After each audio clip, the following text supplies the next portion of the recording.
vamos iniciar o capítulo 53, conforme ela já deixou para nós aqui para os estudos de hoje, cujo título do capítulo é o estudo. E o Leon Denis começa da seguinte maneira o assunto. O estudo é a fonte de suaves e nobres prazeres. Liberta-nos das preocupações vulgares e nos faz esquecer as tribulações da vida. O livro é um amigo sincero, bem-vindo, tanto nos dias felizes quanto nos dias ruins. Referimos-nos ao livro sério, útil, que instrui, consola, anima, e não ao livro frívolo que diverte e, com frequência, desmoraliza. Não nos compenetramos o bastante sobre o verdadeiro caráter do bom livro. É como uma voz que nos fala através dos tempos e relatando-nos os trabalhos, as lutas, as descobertas daqueles que nos precederam no caminho da vida e, em nosso proveito, aplainaram as asperezas. Não será uma das raras felicidades desse mundo poder comunicar-se pelo pensamento com os grandes espíritos de todos os séculos e de todos os países? Eles nos puseram no livro o melhor de sua inteligência e do seu coração. Conduzem-nos pela mão através dos dédalos da história, guiam-nos para as altas regiões da ciência, da arte, da literatura.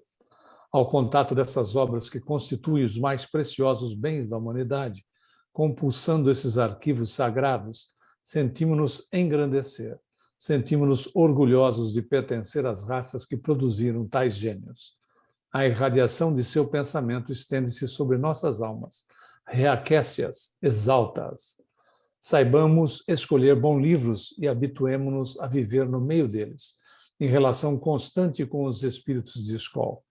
Rejeitemos com cuidado os livros inóbeis, escritos para lisonjear as paixões vis. Acautelemo-nos dessa literatura relaxada, fruto do sensualismo, que espalha atrás de si a corrupção e a imoralidade. A maioria dos homens desamara o estudo e objeta que lhe falta tempo para a isso se dedicar. Entretanto, muitos dentre eles consagram noites inteiras ao jogo, às conversações ociosas. Replica-se também que os livros custam caro e, entretanto, despende-se em prazeres fúteis e de mau gosto mais dinheiro do que seria necessário para se compor uma rica coleção de obras. E, além disso, o estudo da natureza, o mais eficaz, o mais reconfortante de todos, não custa nada. Eu vou fazer uma observação, aliás, eu já fiz várias vezes, e é uma que eu costumo repetir, que se trata, aliás, não é da autoria de Masaharu Taniguchi, que foi o fundador da Seicho no Ie, já desencarnado, e é impressionante a obra dele, porque ele escreveu, psicografando pouco importa, mas ele escreveu 500 livros, tanto quanto próximo do Chico Xavier.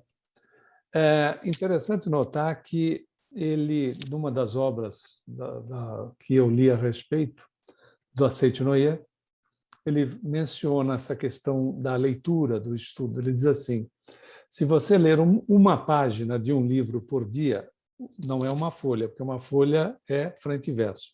Ele diz uma página. No final de um ano, você terá lido 365 páginas. Muito provavelmente terá lido um livro.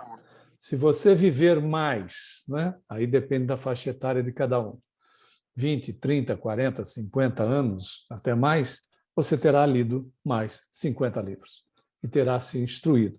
Então, veja, a questão de não ter tempo não é uma realidade. Eu não quero. É diferente do que ter tempo ou não, porque uma página de um livro, quanto tempo vai consumir de uma pessoa, né? É uma coisa muito rápida. E às vezes assim, aí eu não tenho tempo para a leitura. Na verdade, eu não gosto, não quero, não criei o hábito, não fui estimulado, não me estimulei, etc, etc, etc. É interessante notar que um pouco anteriormente, Leon Denis fala a respeito das questões voltadas para os livros sérios. Nós que vamos estudando a doutrina, vamos percebendo aspectos que são significativos quando diz respeito à força que tem a palavra, seja ela falada, escrita, de que maneira for. Na realidade, as palavras escritas, por exemplo, quando nós pegamos um livro, um bom livro, nós nos transportamos para a situação que o autor está relatando, seja de que natureza for, porque as palavras têm o seu magnetismo, independente delas terem sido colocadas por escrito. Elas trazem um magnetismo e nos direcionam para a ideia do próprio autor ou para situações outras, sejam elas quais forem. É interessante ele colocar esses aspectos sobre a leitura séria. Por quê? Porque, à medida que nós vamos lendo, nós, mentalmente, nós vamos criando as imagens, nós vamos montando essas imagens, né? Nós vamos... o nosso pensamento são ondas semelhantes a ondas eletromagnéticas e se o são, elas são matéria. Nós vamos montando esses quadros à medida que vamos nos inteirando do assunto, sejam os assuntos que forem.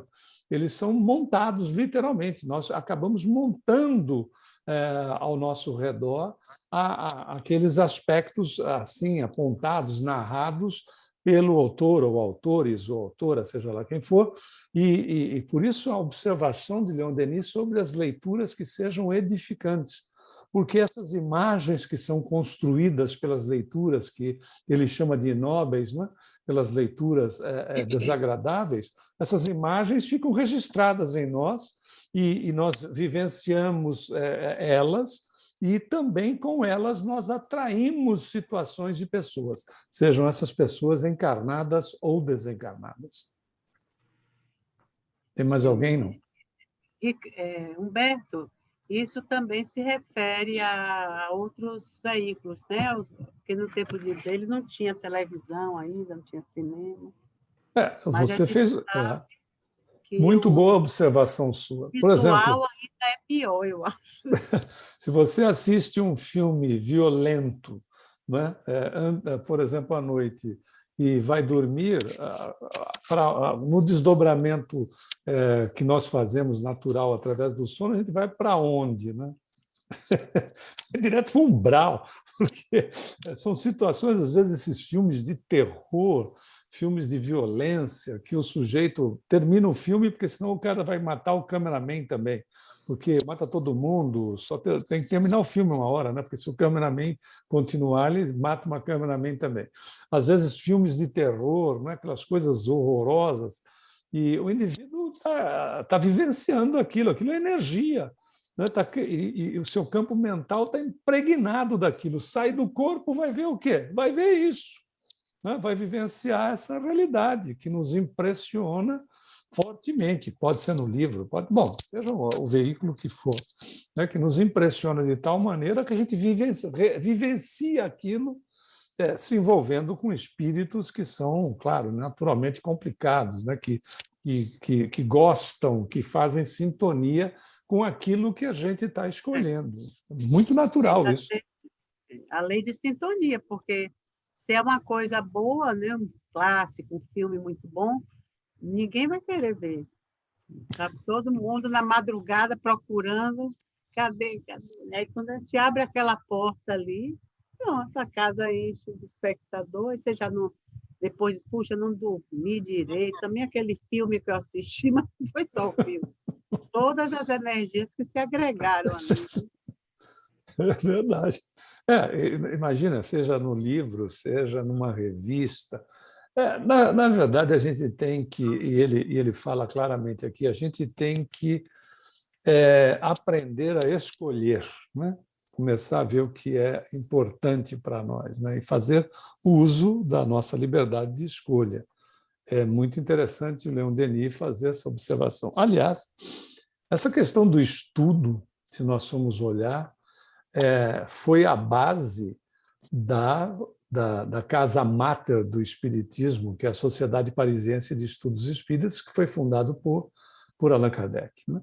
Onde ele coloca a necessidade do estudo e da caridade. Essas são as duas bases, é o sustentáculo São as bases de sustentação que ele diz em relação à casa.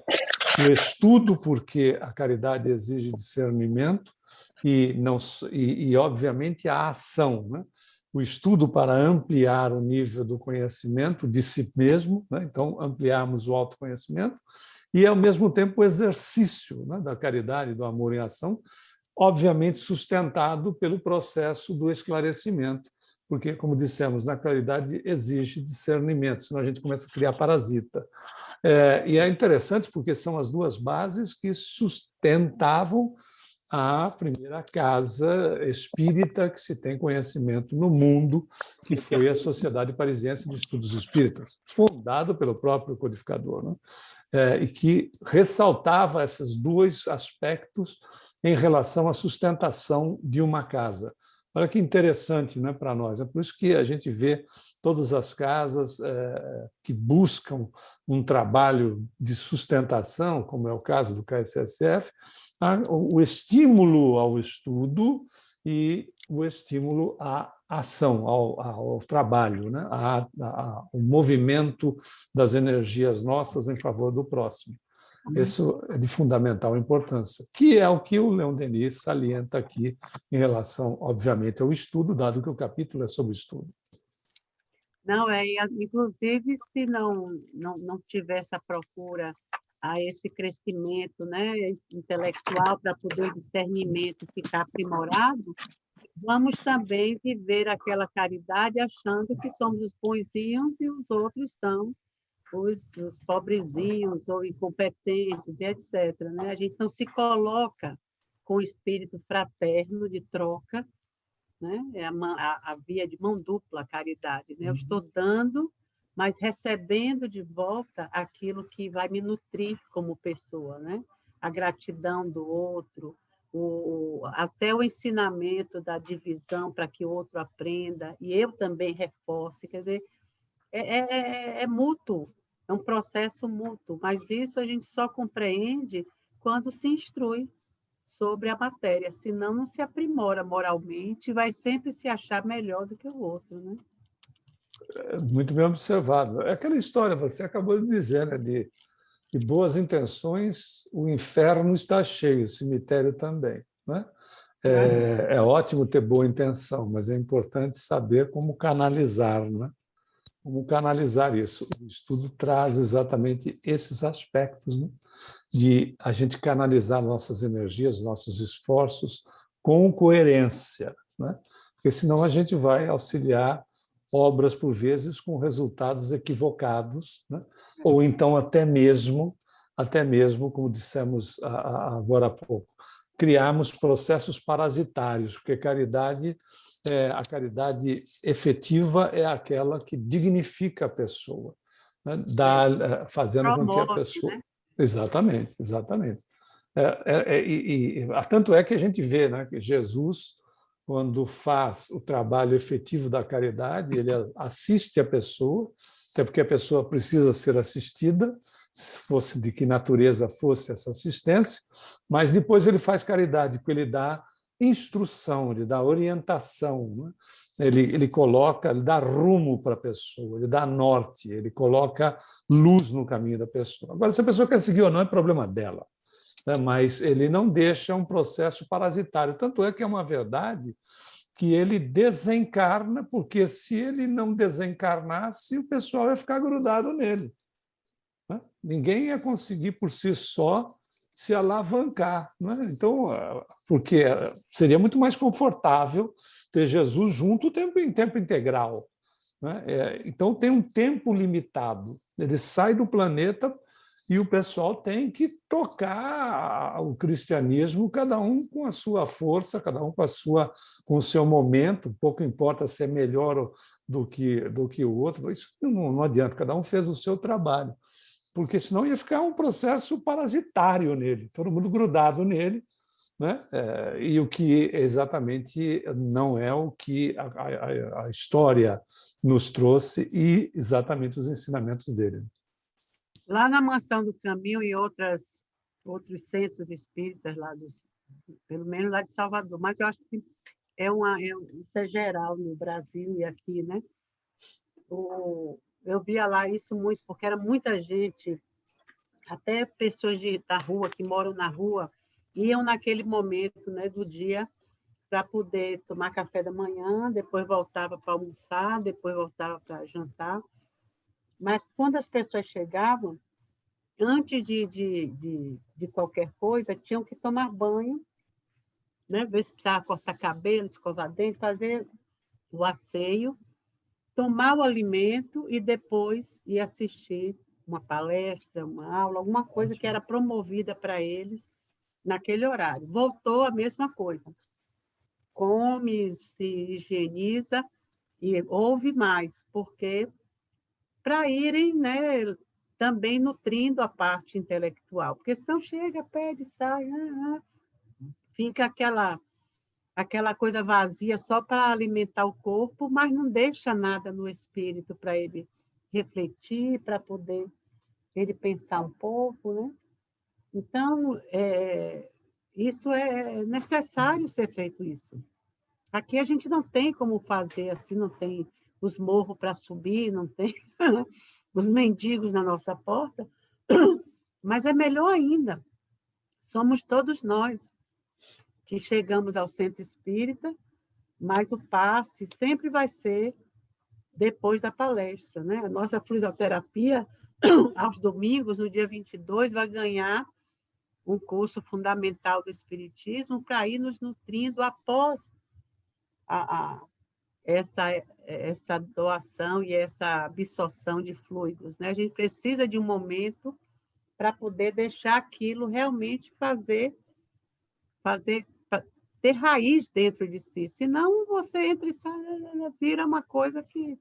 Fica colocando band-aid, né, Maíra? Coloca É band-aid a na mesma coisa, ferida. tomar banho e cai na lama, tomar banho e não mergulha. Exatamente. Então, tem que ter alguma coisa que a gente retenha, né, É. nessas idas e vindas. Para isso é que eu acho que as casas espíritas também têm a sua função maior, né? Isso é para todos nós, né? O O Ayrton palestrante... está com uma levantada aí. O Ayrton. Ayrton. Desculpa, é que eu não estou vendo as mãos aqui. Boa noite a Diga aí. todos. Boa Tudo noite. bem? Eu, no primeiro momento, né, quando eu comecei a ver sobre essa questão do estudo, eu fiquei até um pouco, talvez incomodado, seja a palavra, né, com Leon Denis. Eu sou um leitor ávido, né, eu amo ler, e só que eu tenho uma péssima mania que eu não consigo ler um livro sozinho. Eu tenho que ler vários ao mesmo tempo. É um problema mental meu, talvez. Então, eu também tenho esse problema. Né? Eu não sei o porquê as coisas, às vezes porque eu canso da leitura, aí eu vou para outro, às vezes... E como eu fazia muita confusão de histórias, que aí eu criava um livro paralelo que não existia naquela história, eu comecei a ler livros completamente distintos, né? Então, hoje, por exemplo, né, eu leio a biografia de Eurípides Bassanufo, a biografia do Dom Pedro II e as meditações de Marco Aurélio que eu estou relendo e os livros espíritas normais que a gente vai acompanhando, né? E aí, dentro dessa leitura, o que me estranhou é porque chega um momento em que a gente acaba querendo ver uma outra coisa. E eu gosto muito de Machado de Assis, por exemplo. Eu gosto de Rubem Fonseca, embora seja uma leitura muito densa, muito... Né? E aí eu falei, poxa, mas às vezes, por mais que a gente esteja lendo A Grande Arte, por exemplo, do Rubem Fonseca, que é um livro extremamente violento, vamos colocar assim, um romance policial, né? Isso confronta exatamente com o que Leon Denis vem nos ensinar, né? Então, no primeiro momento, eu fiquei assim, poxa, o que eu estou fazendo de errado, né? Ao ler aqui, embora não seja a minha primeira leitura desse livro, né? Quando a gente está estudando em grupo, a gente tem uma percepção diversa de quando a gente lê individualmente, né? E aí eu cheguei à conclusão, e aí que eu quero expor, tive que fazer essa introdução para poder mostrar o quanto eu gosto, não necessariamente somente de obras espíritas, né? Mas a gente não pode fugir do princípio que Leon Denis está colocando, que é Você pode gostar do que você quiser, só que isso está fora do caminho reto. É só isso que ele está colocando, né? Se você quer seguir um caminho reto, a obra que deve se viver deve ser edificante sob o ponto de vista não necessariamente só espírita, né? Se você pega, por exemplo, Escravidão, do Laurentino Gomes, é uma leitura maravilhosa sobre um período trágico da história mundial e do Brasil sobre a escravidão, e que é um estudo, né? Então, para que isso não se repita na história, que a gente tenha muito sedimentado, que isso também é uma leitura edificante. Agora, nem sempre a leitura vai ser. Agora, se ela não for, está fora do caminho reto. É isso que veio na minha mente quando eu reli esse capítulo, né? Então, temos que tomar esse cuidado, porque se queremos estar num caminho reto, a nossa leitura tem que ser num estudo edificante, num estudo adequado, numa fonte correta. Hoje falamos muito em fake news, por exemplo, né? Quer dizer, muitas pessoas passam fake news porque não fizeram um estudo adequado daquela fonte, né? Quer dizer, isso também é uma leitura do caminho reto e edificante, né? Eu acho que você tem razão. Existem vários outros autores, eu também leio obras que não são espíritas, que você às vezes tem pitadas assim, né? Se você pegar um Jorge Amado, por exemplo, Sim. você tem pitadas de sensualidade, às vezes não são só as pitadas, né?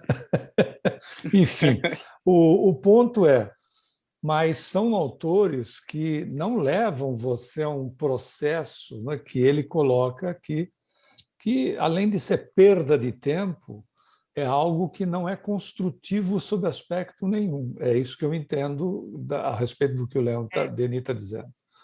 Acaba não sendo construtivo esses aspectos. Agora, não dá para... A gente não pode desprezar grandes autores. Ariano Suassuna. Por exemplo, né? Eu ia citar o nome dele, não é todo mundo que gosta dele, mas eu acho de uma genialidade impressionante, né? Enfim, O você ensaio sobre a tem cegueira, situações, por exemplo, do inclusive, Saramago, né? situações que são regionalizadas, sendo tratado ali com determinadas pitadas, ou às vezes de brincadeira, ou às vezes alguns aspectos, como eu já disse, de sensualidade. Bom, isso pouco importa, mas são autores sérios, né? Coisa séria, não é coisa não é lixo que você está colocando ali para dentro de você. Eu concordo contigo, tanto é que eu acho edificante até você não ficar centrado só em um segmento. Aliás, é indicação do próprio Kardec, né? Que a gente deveria ler, inclusive, obras de autores que são contra o espiritismo, para você ver como é que o cara pensa a respeito do assunto, que são de interesse. Aliás, é sugestão dele, né? Que a gente não deveria ficar limitado e conhecer até opiniões diversas daquelas, porque em determinado questionamento de um autor que seja contrário às questões espíritas, é interessante para nós buscarmos dentro do espiritismo os pontos que são exatamente o fortalecimento contrário àquilo que o indivíduo, por vezes, está colocando por achismo e não efetivamente por um estudo aprofundado das obras. E também acho que... Vai, Marisa, pode falar, por favor. Não, eu queria dizer assim que realmente acho que quem tem tempo de ler muitas obras deve fazer. Eu já fiz isso muito, eu faço leitura dinâmica, então, quando jovem, mais jovem do que eu estou agora, né? Eu fazia essa leitura dinâmica e estudava, e dava conta de algumas obras. Hoje em dia eu já acho assim, fiquei mais seletiva, porque eu vi no Espiritismo tantas coisas que a gente precisa estudar e às vezes não dá tempo. Para nós que temos, né? Homem sempre acha, né, tempo. A não ser quando vem morar na América. Quando vem morar na América, reduz um pouquinho o tempo. Mas nós, mulheres, sempre temos, né, 1001 coisas para fazer. E aí, mulher fica, não é mais assim afobada, porque ela quer, né? Porque quando não quer, Mas aí a gente fica mais seletiva. Eu agora mesmo opto em ler obras. Se for para ler uma obra, eu leio espírita. Se não, se for uma outra coisa, eu vejo vídeos, eu vejo alguma coisa que traga um pouco daquele assunto. Lógico, não vou ter profundidade naquilo, mas posso discutir com alguém, com o Ayrton, Humberto, que tem aí, já me dá uma boa visão daquilo. Mas é porque não dá tempo. Porque chega um momento que você vê que não dá tempo. E aí a gente descobre tantas coisas para fazer com o espiritismo, já que a gente se propôs a aprender um pouquinho sobre isso, né? Pelo menos alguma coisinha, ver se marca, porque é tão difícil, né, marcar a alma, que aí a gente fica assim, né, falando mais do espiritismo. Mas eu acho que as obras, como o Leon Denis fala aí, são essas, como o Humberto falou, não as obras que o Jorge Amado, que traz histórias, né, pitorescas de pessoas assim com uma profundidade espiritual, de conhecimento, de regionalidade, coisas assim que enriquecem o saber, né? Mas eu acho que isso que Leon Denis estava falando é sobre, como o Humberto disse, coisas assim que nos levam a perder aquele tempo nos nutrindo de uma fantasia, de alguma coisa que não vai lhe acrescentar nada, né? Na sua caminhada como ser humano, e pelo contrário, agora com os vídeos, com essas propostas, né? Que também inclui o visual, você termina sendo mais influenciado pelas péssimas escolhas, né? Quando a gente faz. Mas, diga. Aproveitando essa colocação que você acabou de fazer, Marisa, sobre vídeo, um dos programas mais vistos em alguns países do mundo, e que, se não me engano, teve origem na Inglaterra e continua, inclusive, lá, e aí é um programa assim, de um nível, quer dizer, se é que a gente pode chamar, se é que a gente pode colocar algum nível naquilo, né? De pessoas dentro de uma casa. Eu até assisti uma palestra do Mário Sérgio Cortella, eu gosto muito daquele professor, e ele fez uma colocação a respeito muito forte, mas muito verdadeira, excretando pelos 5 orifícios que a criatura tem, o que é muito forte, mas verdadeiro. E, lamentavelmente, são milhões de criaturas, não é milhares, são milhões de criaturas que gastam o tempo precioso da existência vendo aqueles verdadeiros absurdos de pequenez, que é isso que, efetivamente, se o Leon Denis tivesse na nossa época, ele estaria falando, né? Qual é a programação? São os BBBs da vida, né? O interessante é que o Big Brother surge no livro do George Orwell, né? Em 1984. 1984, que ele surge essa ideia do Big Brother, né? Que tudo vê dentro do Estado, né? Eles conseguiram transformar essa ideia, que é uma crítica social, né? Uma crítica muito forte na visão do Estado, num programa de entretenimento, né? Vamos colocar nesse sentido, né? Mas o Ayrton, desculpe, é uma verdade. Desculpe te interromper, mas é uma realidade, né? Quando eu fico voltado para uma situação dessa, eu não me preocupo pelas situações efetivas que eu deveria estar olhando. Exato. E o sujeito que está comandando, com o grupinho dele, deita e rola do jeito que bem entende. Não é verdade? Exato. E aí eu volto àquilo que a Marisa coloca, que eu acho que é uma verdade mesmo, que se a gente se dedicar só ao espiritismo durante uma encarnação inteira, não vai conseguir ler todos os livros espíritas com profundidade, com sabedoria, né? Mas eu também, e eu concordo, isso daí realmente faltaria tempo numa encarnação para ler os livros, né, com profundidade. Só o do Chico. Mas, mesmo assim, eu acho que também pode ser, aos olhos de quem lê, né, tirar uma lição daquilo. Eu volto à questão do, por exemplo, a Grande Arte, do Rubem Fonseca, que é um livro muito pesado, né? Mas ele faz uma crítica social àquela sociedade. Quer dizer, você pode ver isso como essa crítica, ou pode ver só como uma banalidade do crime, da prostituição, né? Mas existe uma outra visão que, se a gente consegue ter essa visão crítica, tira um estudo em cima daquilo. É isso que eu acho também. Então, vai depender muito dos olhos que veem, né? Se ele vai se envolver tanto com aquilo ou não. Mas, em absoluto, que é muito melhor ler as obras espíritas daí, né? Porque essa, com certeza, só vai tirar uma coisa boa, né? Eu acho que você tem no Espiritismo exatamente a proposta, né, do estímulo do estudo, que, sem sombra de dúvida, acaba dando direcionamento, né? Acaba tirando a pessoa do lugar comum, ou seja, da mesmice.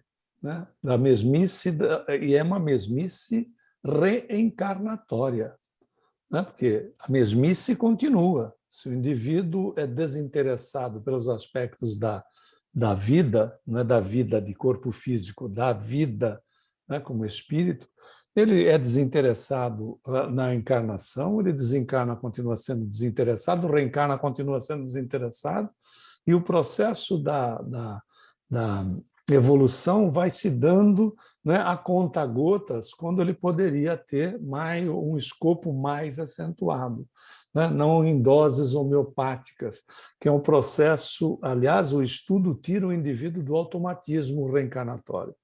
Né, que André Luiz diz que robotização, né? André Luiz diz que, lamentavelmente, é grande o número de criaturas que, né, passam pela vida.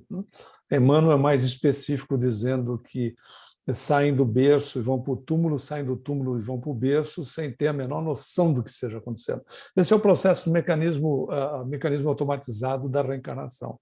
Mas Deus, etc., né, aquelas programações que a gente vê, aquilo lá depende da evolução do espírito. Né? Para a criança, você não vai fazer programação universitária, você tem uma programação para a faixa etária dela. Para o espírito que vive nesta situação, não adianta você dar um escopo universitário, né, PhD para ele, se ele não tem condição ainda de estar escrevendo, lendo e escrevendo adequadamente. E os estudos da obra, seja da obra espírita, seja obras que sejam úteis, conforme o Leon Denis diz, começa a quebrar o processo automatizante do ser, né? Ele começa a ver além do nariz, né? Além de um palmo na frente do nariz. Ele começa a ver, vai ampliando. Por isso o investimento, né? Aliás, não é investimento nosso, né? Foi um investimento de Jesus, não é verdade? Eu acho que é um investimento a longuíssimo prazo, porque a parte, eu acho que intelectual da história, que nos ajuda nesse discernimento, tem que nos levar a toda uma reforma interior, de comportamento, né? De opinião, do tratamento com as pessoas, envolve toda uma área que demora, né? A gente não tem um livro para isso, não tem, a não ser quando a gente diz assim, como é que Jesus fazia isso? Como é que ele agregou todo aquele modo de não se deixar ferir quando o outro é bruto, é injusto, é maldoso, né? Como aquilo não lhe atingir? Porque se ficar só no âmbito da intelectualidade, você fica um gênio, uma pessoa entendida de muitas coisas, né? Sabe falar, ler bem e dizer coisas para as pessoas positivas, mas o que é que aquilo está fazendo com o seu mundo íntimo, tornando você um homem de bem? Uma pessoa que sente melhor, que passa essa expressão invisível muito melhor. Não é a expressão que as pessoas veem em você mas aquilo que você reflete nas pessoas, mesmo quando está calado. Coisas assim. É asa moral. É né? essa parte moral, porque quando a gente fala moral, fica parecendo uma coisa tão pesada, tão parecendo com uma sacola que a gente carrega, e não é. É toda uma transformação, porque se está tudo em nós, todas as virtudes estão em nós. O mal que nós levamos não é mal. Jesus disse que somos ignorância. mais frágeis do que perversos, então não somos. Como fazer com que essas fragilidades virem forças positivas, em benefício da vida, em benefício do outro, né? Então, quando a gente se vê assim, às vezes a gente vê isso no Chico Xavier, lá em Uberaba, pobre ali, doente, cheio de problemas, como hoje Lina citou, foi Estela, não me lembro, né? Cheio de problemas, problemas com família, problemas com tudo, Físico. mas na hora H que ele incorporava o Chico Xavier da missão, não tinha para ninguém. Ele sentava ali, a boca sangrava de tanto beijar a mão do outro, né? O olhar ia ficando mais frágil, porque era tanto que a gente tirava dele ali. Ele ali sentadinho e a gente bebendo aquele, né? Levando aqueles fluidos dele, sem nem saber o que ia fazer no outro dia com aquilo. Sabe quando você pega um tesouro assim e sai com ele na mochila, no outro dia você abre e você diz, sim, brilha, e agora? O que é que faz com isso? Né? Isso tem que te levar a ser uma pessoa melhor. Você é, entendeu? Então, era até constrangedor, dava vontade de, se a gente pensasse bem, não iria lá, mas como tínhamos interesse em nos curar, sabe? Então, né, que ele humildemente dissesse a saudade de Jesus, e era mesmo. Nós sentimos tanta falta do mestre, do guia, daquele que nos tomou assim nos braços para caminhar, que a gente ia atrás. Era a maior referência que nós tínhamos, né? Que as pessoas tinham naquele tempo. Era o que mais se parecia com Cristo. Olha as ações, olha a mensagem, olha o exemplo que arrasta as multidões. E eram multidões realmente, né? Lá em Salvador mesmo, Divaldo é uma figura, né? Uma referência grande. Mas Irmã Dulce era o tipo Chico. Era aquele amor em ação. Ficava ali sentadinha só, vem cá, meu filho, aparando, cuidando, né? A grande mãe. Né? Divaldo, por aquela abrir as portas assim, ter isso, eu acho a diferença, né? Daquele que vai palestrar fora e daquele, mesmo que marido e mulher, um trabalha fora, outro trabalha dentro. O que está dentro, em contato com os filhos, tem uma responsabilidade danada, tem que ter paciência, tem que estar ali, né? E o outro que vai buscar o suprimento para poder manter aquela harmonia reinante. Então, é a função de todos. Então, se hoje entrar na Mansão do Caminho, Ave Maria, é um lugar que abriga muitas pessoas, né? Em vários setores, né? Mas Chico era ele, a pessoa dele que ele entregou.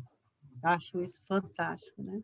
Marisa, eu acho muito interessante você estar falando sobre essa assistência que a Casa do Caminho, a Mansão do Caminho, proporciona às pessoas ali da Bahia, lá de Salvador em particular, porque nessa minha última ida ao Brasil, eu presenciei uma coisa parecida.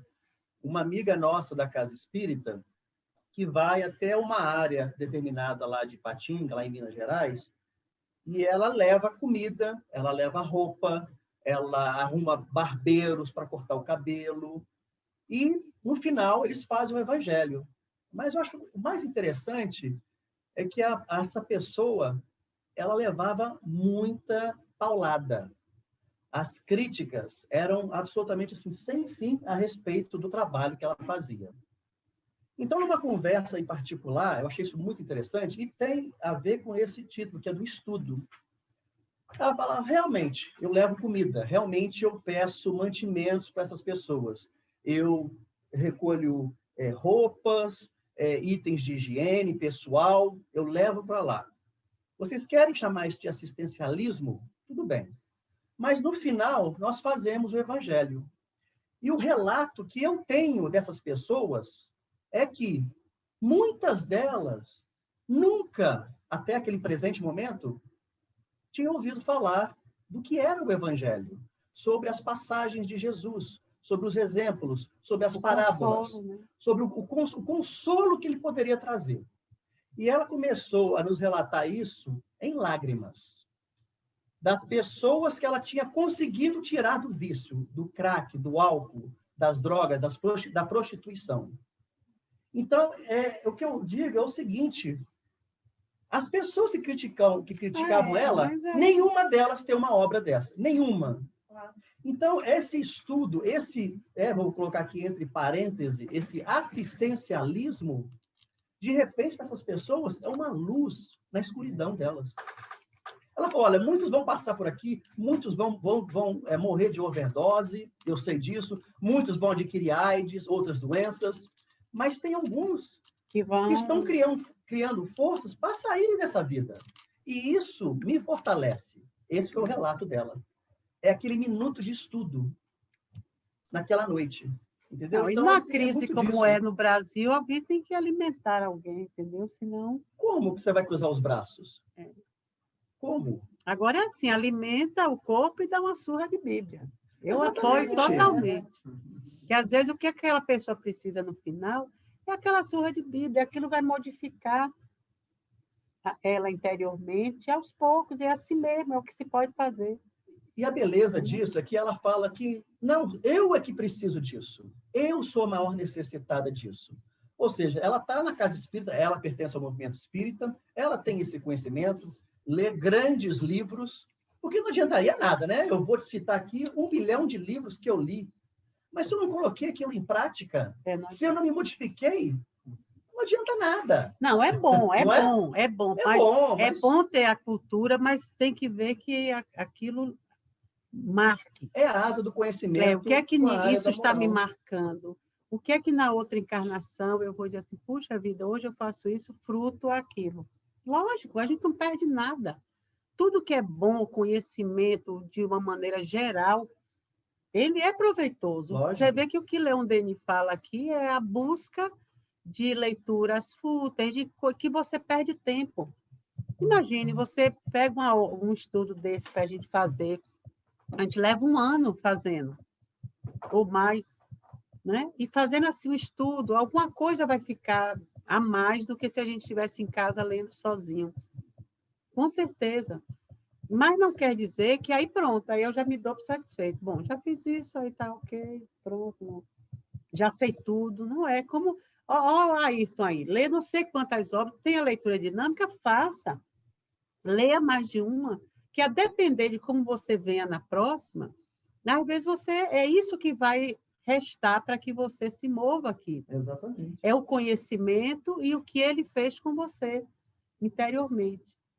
Se for só o conhecimento, não tem problema. A próxima experiência vai lhe dar motivos para que você experiencie outros momentos e possa enxertar mais o seu cabedal de conhecimento intelectual. A vida faz isso com a gente. E aquele que não sabe, que estava lá, como a história de Chico conta, né, no meio dos mendigos lá, e Chico vai correndo e abraça e beija. Era um espírito evoluído que estava ali entre os mendigos, fazendo a missão dele, mas era um espírito de luz, de conhecimento. Então, o conhecimento nos leva a viver qualquer papel, em qualquer experiência, sem sofrer.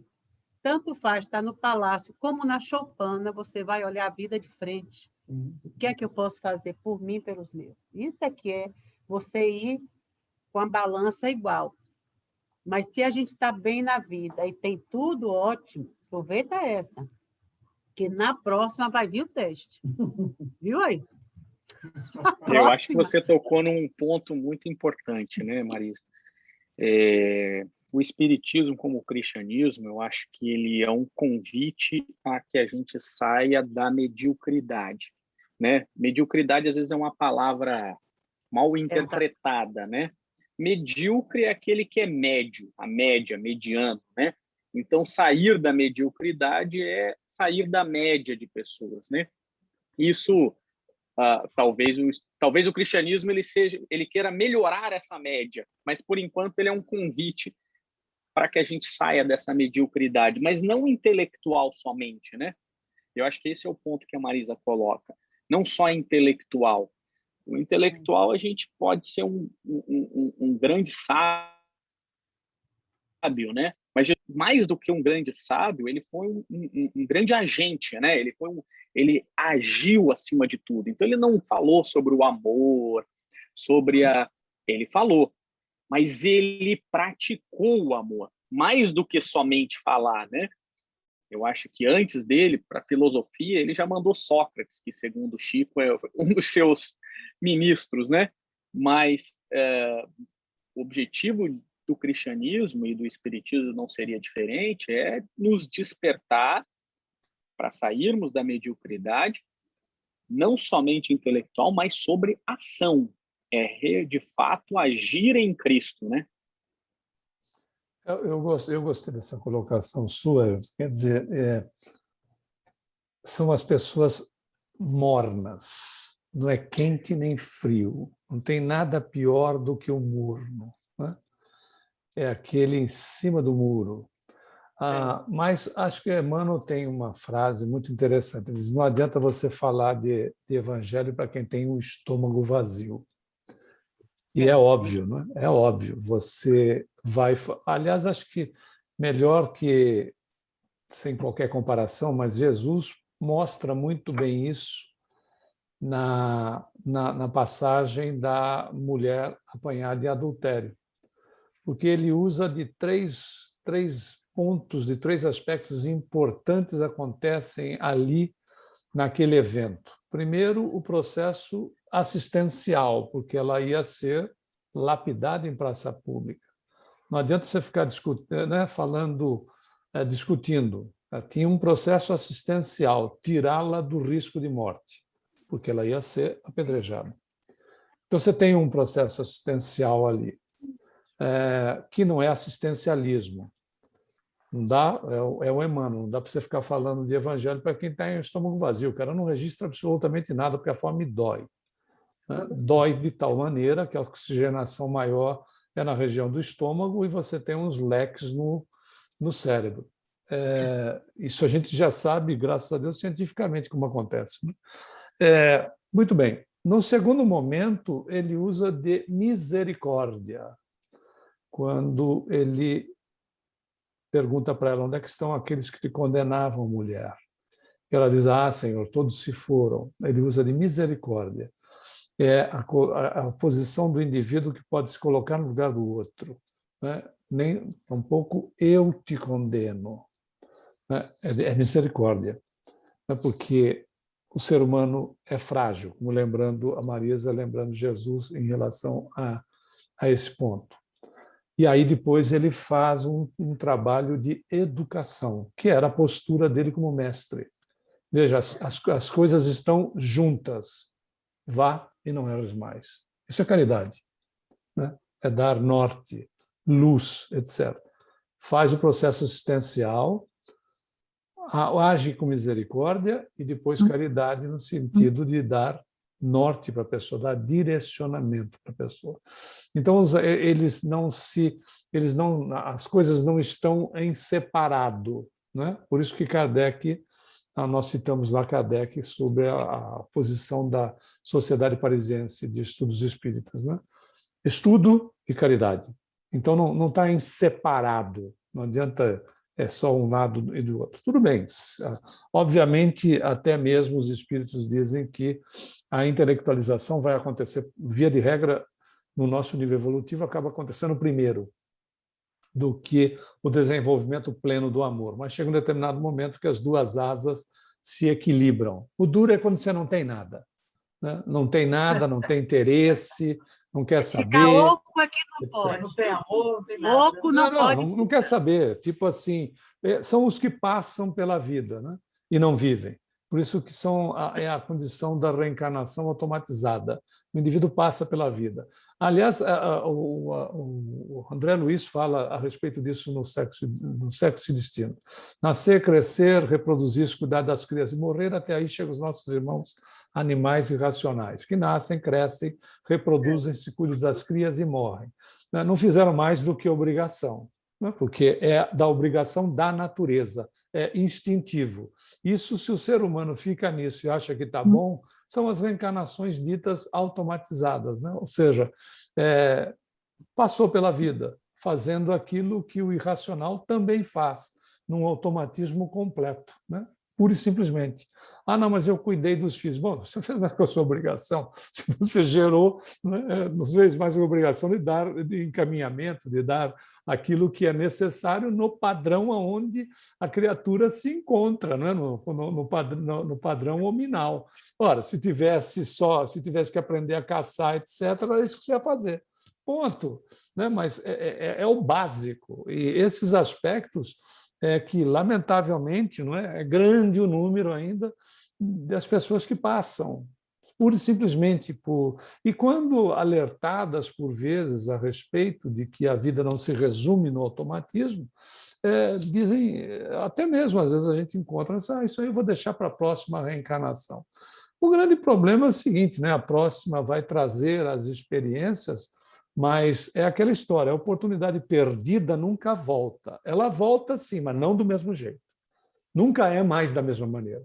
Né? São outros tempos, outro momento, outra mentalidade, outra situação, outra condição de vida, etc. Volta, mas pode ser que não vai voltar do mesmo jeito que era. Né? Se estava fácil para fazer agora, pode voltar com mais dificuldades, porque os tempos vão ser outros, etc.